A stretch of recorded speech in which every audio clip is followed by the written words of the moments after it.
چھوٹی سی بات آپ کو بتا دوں، وہ جو اقبال کہتا ہے وہ معزز تھے زمانے میں مسلمان ہو کر. یہ سمرقند فتح ہوا تھا حضرت عمر بن عبدالعزیز کے دور. سبحان قتیبہ سپہ سالار تھے. بات ذرا غور سے سننا، مسلمان کیا ہوتے ہیں؟ یہ ایسے اسلام کے مرکز نہیں بن گئے. وہاں کے ایک عیسائی پادری نے حضرت عمر بن عبدالعزیز کو خط لکھا.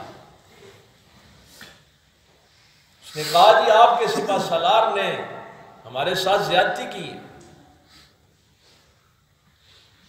آپ کے نبی کا حکم ہے کہ کسی علاقے پہ حملہ کریں تو پہلے ان کو اسلام کی دعوت دیں. یہ نبی پاک صلی اللہ علیہ وسلم کا حکم ہوتا تھا ہر سپہ سالار کو، جہاں بھی جانا ہے پہلے ان کافروں کو اسلام کی دعوت دیں.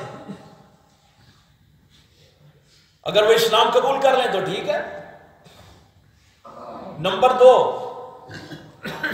اگر وہ اسلام قبول نہیں کرتے تو ان سے کہیں کہ وہ ذمہ کافر بن کے اسلامی اسٹیٹ میں رہیں، جزیہ دے دیا کریں اور ان کے اور مسلمانوں کے حقوق برابر ہو. اور تیسری پھر بات یہ ہے کہ ان کو سوچنے کا موقع دیں.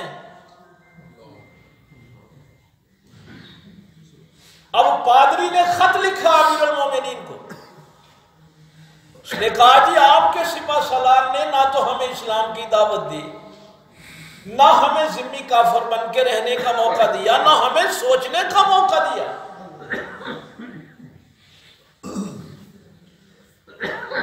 قاصد جب خط لے کے پہنچا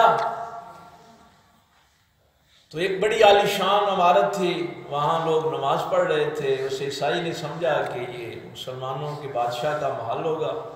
اسے بتایا گیا کہ نہیں یہ مسجد ہے، لوگ نماز پڑھنے آتے ہیں. اس نے کہا پھر بادشاہ کا محل کہاں ہے؟ تو لوگوں نے بتایا کہ اس گلی کے آخر میں ان کا گھر ہے. وہ وہاں گیا تو کیا دیکھتا ہے کہ ایک شخص چھت پہ وہ گارے کے ساتھ چھت کی لپائی کر رہا ہے اور ایک عورت اس کو گارا پکڑا رہی ہے. وہ آ کے گرم سرد ہوا. اس نے کہا تم نے مجھ سے مذاق کیا، میں نے بادشاہ کا گھر پوچھا تھا اور تم نے کسی مزدور کے گھر مجھے بھیج دی ہے. انہوں نے کہا نہیں وہی بادشاہ کا گھر ہے. پھر وہ آیا، اس نے پادری کا خط دیا. حضرت عمر بن عبدالعزیز نے اس خط کے پیچھے قتیبہ کو لکھا کہ فوری طور پہ ایک جج قاضی مقرر کرو اور اس کی اپیل سنو پادری کی. اب واپس آ گیا جی خط. پادری بڑا پریشان ہوا کہ میں نے سپہ سالار کے خلاف ہی تو شکایت کرنی ہے. اب اس کو یہ خط دوں گا تو وہ تو کہیں مجھے مار نہ دے. لیکن پھر اس قاصد نے حوصلہ دیا کہ نہیں ایسا نہیں ہے، میں مل کے آیا ہوں. ان کا امیر المومنین جو ہے نا وہ بہت انصاف پسند ہے. جا کے خط دیا. اب قتیبہ نے ہی غلطی کی، قتیبہ کے خلاف شکایت ہے، لیکن امیر المومنین کا حکم مانا، ایک قاضی مقرر کیا گیا. قاضی صاحب نے اب قتیبہ کو بھی سپہ سالار کو بھی بلایا اور پادری کو بھی بلایا. پادری کی شکایت سنی، ہاں یہ آپ کے نبی کا حکم ہے. جی ہمارے نبی کا یہی حکم. ہاں بھائی قتیبہ تو نے یہ کام کیوں نہیں کیا؟ اس نے کہا جی یہ تو جنگ ہوتی ہے، جنگ میں پھر اگر میں بتاتا تو پھر یہ ظاہر ہے ہمارے ساتھ شدید حملہ کرتے، ہمیں جان کا نقصان ہو سکتا تھا. قاضی نے کہا میں تجھ سے سوال کا جواب پوچھ رہا ہوں، تو نے نبی پاک صلی اللہ علیہ وسلم کے حکم کے مطابق یہ کام کیا یا نہیں کیا؟ اسلام دھوکے سے نہیں پھیلا، انصاف سے پھیلا ہے. بے شک بے شک. اسلام عدل سے پھیلا ہے. میں تجھ سے اس سوال کا جواب پوچھ رہا ہوں. قتیبہ نے کہا جی غلطی ہو گئی، ہم نے دھوکے سے حملہ کر کے سمرقند پہ قبضہ کیا. قاضی صاحب نے فیصلہ سنایا. انہوں نے کہا تمام اسلامی فوجیں اور سپہ سالار سمرقند خالی کر دو. اب یہ ان کے لیے بڑی عجیب بات ہے کہ ایک فتح کیا ہوا علاقہ، لیکن کسی کی جرت نہیں تھی۔ سارے مسلمانوں کو پیغام مل گیا، چھوڑ دو علاقہ، واپس چلے جاؤ، اگر نبی کے حکم کے خلاف قبضہ ہوا ہے تو ہم ایسی فتح نہیں قبول کرتے۔ اور اس کے بعد قاضی صاحب نے بھی اپنے، وہ بھی لشکر کے ساتھ آئے ہوئے تھے، اپنا سامان باندھا اور وہ بھی چل دی۔ جب شہر خالی ہوا تو لوگوں کی داڑیں مار کے رونے کی آوازیں ہیں کہ ایسے انصاف پسند لوگ بھی ہوتے، ایسے عدل کرنے والے لوگ بھی ہوتے۔ اور وہ پیچھے گئے مسلمانوں کے اور ان کو بلا کے لائے کہ یار تم جیسے لوگ، تو یہ اسلام دھوکے بازوں نے تو نہیں پھیلایا، رشوت خوروں نے نہیں پھیلایا، یہ بے حیاؤں نے نہیں پھیلایا، یہ میرے پاک پیغمبر کا احترام کرنے والوں نے پھیلایا۔ تو یہ مراکز تھے ہمارے سمرقند، بخارا۔ تو انہوں نے کہا کہ جب رشیا نے یہاں پہ قبضہ کیا تو یہی چیزیں جو آج آپ سنتے ہیں، ولیاں کل کی لین جاندے ہو، نبیاں کل کی لین جاندے ہو، کہتے ہیں ہمارے بچوں کی برین واشنگ انہوں نے ایسے کی۔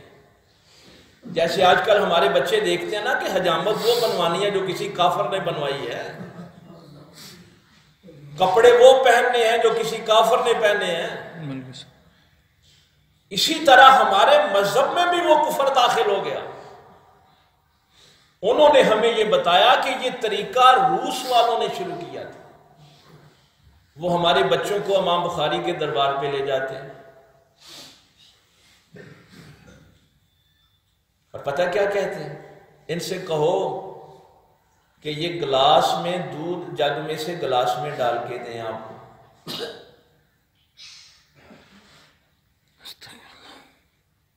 اب وہ بچے ہوتے معصوم، وہ کہتے ہیں جی وہ امام بخاری تو قبر میں سے نہیں نکل سکتے، نہ وہ ڈھونڈ دو، پھر ان سے تم نے کیا لینا ہے جو تمہیں دے ہی کچھ نہیں سکتے۔ یہاں سے وہ شروع کرتے، پھر وہ کہتے اپنے نبی سے کہو، پھر وہ بچوں سے کہتے کہ تمہارا نبی بھی تمہیں گلاس میں دودھ نہیں ڈال دے سکتا،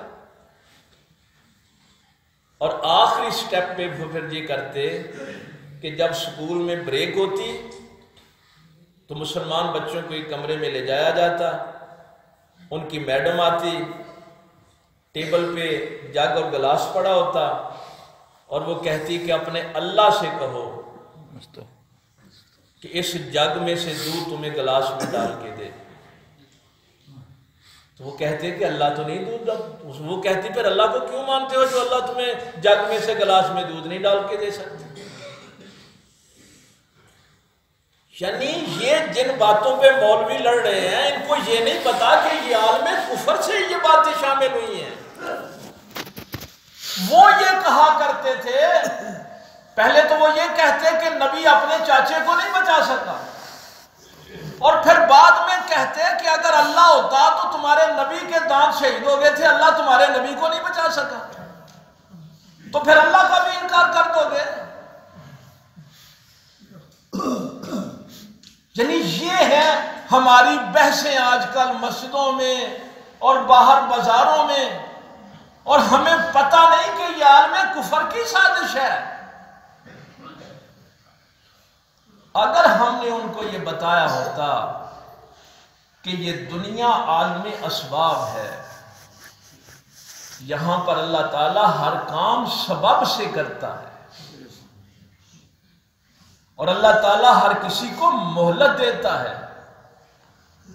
اللہ تعالیٰ آزمائش میں بھی ڈالتا ہے، اپنے نبیوں کو بھی ڈالتا ہے، اپنے مقبول بندوں کو بھی ڈالتا ہے۔ اس کا یہ مطلب نہیں ہوتا کہ اللہ کچھ نہیں کر سکتا۔ وہ تو کبھی آپ قرآن کریم میں پڑھیں کہ حضرت ایوب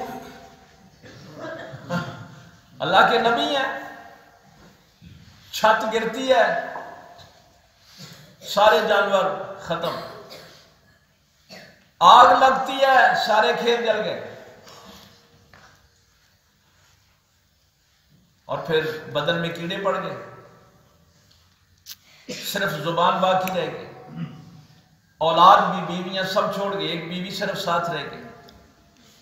اور جبریل روز پوچھنے آتا ہے کہ اللہ پوچھتا ہے کیا حال ہے؟ حضرت ایوب نے تو کبھی یہ نہیں کہا کہ مولا کریم خود ہی سب کچھ کیا، اب حال بھی پوچھنا شروع کر دیا، بلکہ اب شفا دینی تھی۔ یہ صبر کی مثال قرآن نے لکھی ہے، لٹرلی میرے پاس اب وقت نہیں، اب شفا دینی تھی۔ ٹھیک ہے، اللہ فرماتا شفا نہیں، پاس ہی ایک چشمہ جو ہے وہ جاری کیا، اس میں سے پانی پیو اور نہاؤ۔ فوری طور پہ بیماری دور ہو گئی۔ اب جبریل نے پوچھا تھا کہ وہ دن اچھے تھے یا یہ دن اچھے ہیں؟ تو حضرت ایوب نے کہا تھا بیماری کے دن اچھے تھے۔ ہم تو گھبرا جاتے ہیں نا، پریشانی آ جائے تو گھبرا جاتے ہیں۔ تین طرح کے لوگ ہوتے ہیں، مصیبت آئے تو واویلا کرنا، وہ ظالم لوگ ہوتے ہیں۔ وَمِنْهُمْ ظَالِمٌ لِنَفْسِهِ، ہاں یہ قرآن کے الفاظ ہیں۔ اللہ پہ گلے شروع کر دینا۔ وَمِنْهُمْ مُقْتَصِدٌ، کچھ میانہ رو ہوتے ہیں، وہ مصیبت پہ صبر کرتے ہیں اور صبر پہ اللہ اجر عطا کرتا ہے۔ وَمِنْهُمْ سَابِقٌ بِالْخَيْرَاتِ، قرآن کہتا ہے اب کچھ ان سے بھی سبقت لے جانے والے ہیں، وہ مصیبت پہ صبر نہیں کرتے، مصیبت سے مزہ لیتے ہیں۔ فرمایا وہ دن اچھے تھے جب کیڑے پڑے ہوئے تھے۔ جبریل نے کہا وہ تو بڑے دکھ کے دن تھے، بڑی مصیبت کے دن تھے۔ فرمایا میرا یار روز پوچھتا تو تھا تیرا کیا؟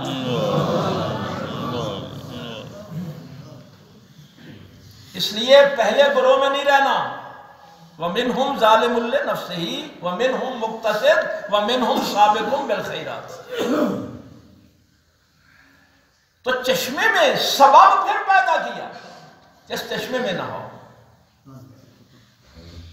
اس لیے یہ وسیلہ پہلی امتیں، تابوت سکینہ کی میں نے مثال دی اور قرآن کریم سے جو مثالیں دی وہ آپ کے سامنے، احادیث سے جو مثالیں دی، لیکن عقیدہ جو ہے وہ کلیئر رکھنا ہے کہ سبب کا، وسیلے کا اختیار کرنا شریعت ہے، اور سبب پہ انحصار کرنا شرک ہے۔ انحصار صرف اللہ کی ذات پہ کرنا ہے۔ اللہ تعالیٰ ہم کی توفیق دے۔